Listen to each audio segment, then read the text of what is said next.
I'd like to take you on a journey, one that begins with what you believe a leader is today and ends with a disruptive view that will take us into the new era. And with all good journeys, that's got to begin with where we are today. So I'd like you to take just a moment and reflect back in your past for that person that changed your trajectory. They likely used words that motivated you. They probably laid the track that brought you to where you are today. And you likely have a feeling of trust that has transcended years, roles, and titles. And that's absolutely what real leaders do. But this is an art, and getting there is intentional. They use motivation with empathy, with trust, and they focus on growth, not just of themselves, but as others. But we have some red flags. We're failing when it comes to leadership today. Just this section of the room would be the only ones that are actually motivated by the systems, processes, and tools that are put into our institutions. Just 20%. This leaves individuals deflated, unseen, unheard. And nearly half of us have to find another job because we see no way up. And the last one, I think, is scary. 58% trust a stranger on the street more than they trust their boss. The cost is not just emotional, it's also financial. This is costing the world economy $7 trillion a year. Seems like a problem worth solving, right? But we haven't done anything about it. This last statistic, Harvard published in 2016. So why? Human behavior change is really hard. Think about it. Losing weight, stopping drinking, quitting smoking. It doesn't happen easily. There has to be a force upon us that makes us change. The good news is those forces are here. There are two forces that have come to play in the last few years and really ramped up in the last 12 months that make this the time for the change. The first one, generative AI it will be transformational across all industries, all functions, all jobs, and all households. The way we work today will change. The second, the generational makeup of our workforces is changing. Every day, more baby boomers retire and more Gen Zs enter the workforce.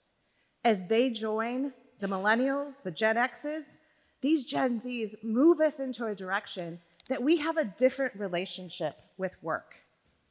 We have different desires and expectations. These two forces together create a system that open up three keys that redefine leadership for us. The first, we've got to use emotional presence to drive motivation. The second, career paths, the way they've been structured, climbing the career ladder, that's over. The pyramids are going to collapse. GenAI is going to reduce the amount of technical requirements you need in a job, and we need to get bold and creative on what this means. And the third thing is the amount of emotional labor across the globe is far too high. We need leaders who know how to build trust. And trust happens in everyday activities.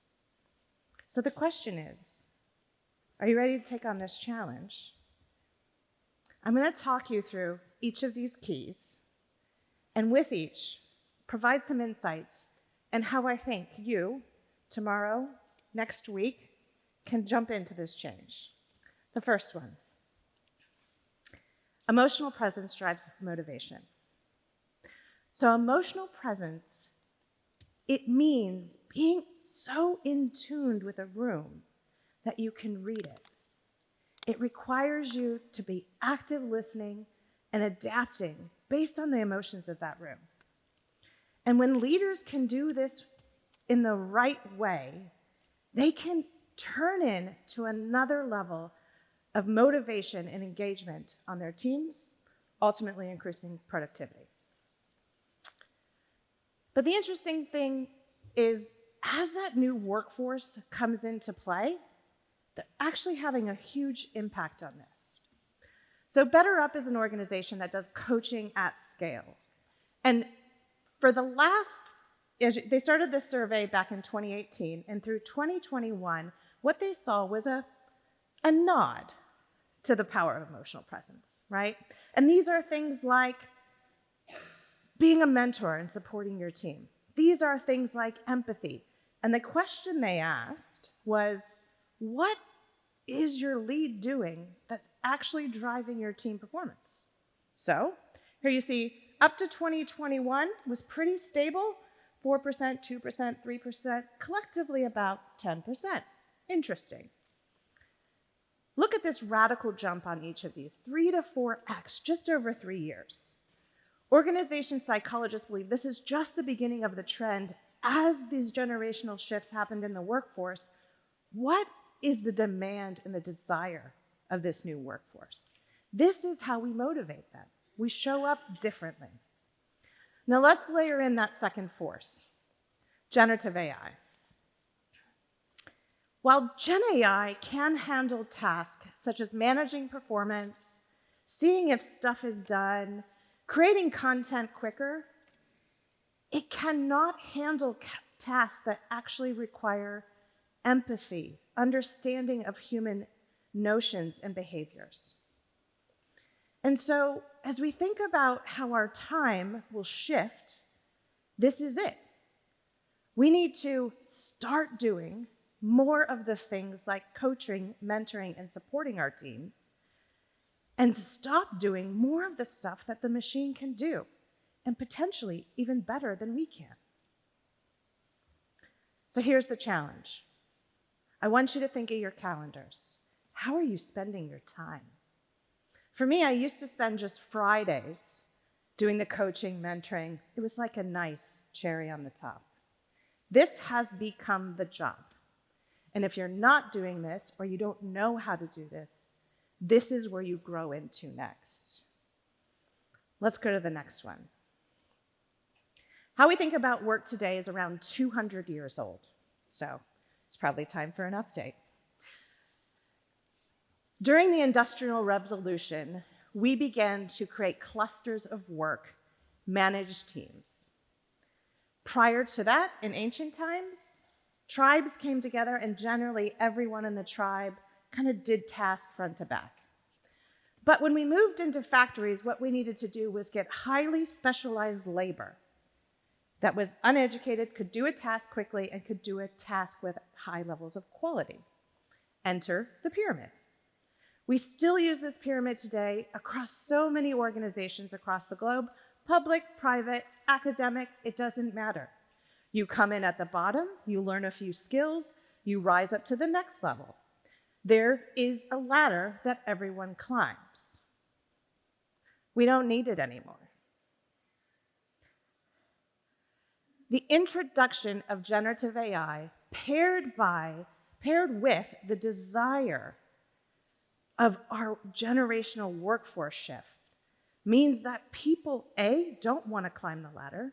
9 of 10 millennials, the most important thing to them, career mobility, career levitation. We got to create some systems that motivate our people. And as we think about generative AI, it actually will lower the technical requirements for every single role out there. It feels overwhelming. It feels scary to some. I think it's the most exciting thing that will happen in our lifetime.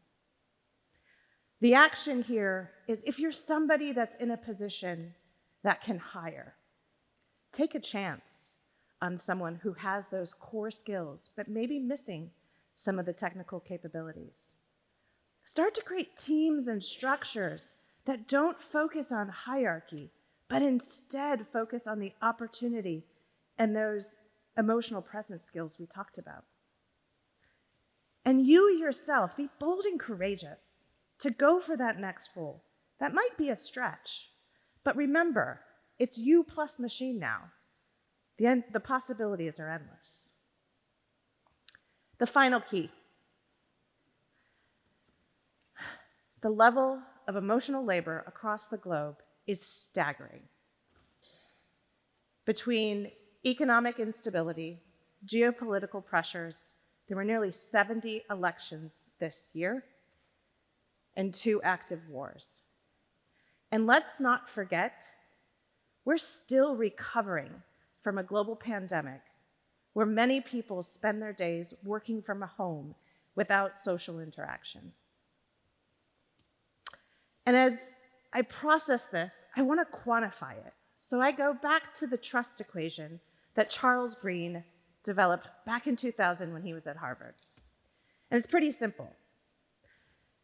The amount you can trust a person is based on their credibility, can they do it?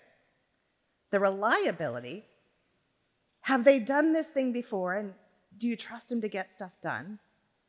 The intimacy or relationship that you have with them, do I care about them? Divided by what's in it for them. So the trust equation breaks when an individual is engaged in a situation and you think they're doing this to serve themselves. You may have thought that. That's your gut feeling. Our problem right now is we've actually broken the trust equation at scale. We've broken the relationship component. So what do? We start building it. Trust doesn't happen. Relationships don't happen by grand gestures. They happen in small moments.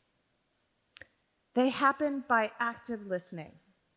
They happen by showing vulnerability. And they happen when you're curious and you keep asking. This is the easiest one each of us can do. Say you're sorry. Show you care. Listen more. And if we do this at scale, we can actually help carry the burden that is the emotional labor that sits in every room in every town across the globe. The reality is we sit at an intersection. We have a choice in this moment. These 2 forces are coming at us without any doubt and with speed. Generative AI will actually create the most interesting career opportunities for us. It'll take away the monotony of so much of what all of us are required to do in a day-to-day world. I think it's incredibly exciting. For some, it may be scary.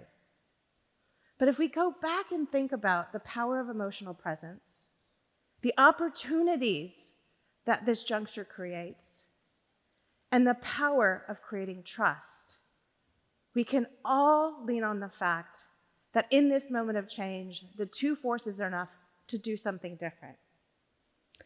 So now I ask you, will you adapt or will you become obsolete? Thank you.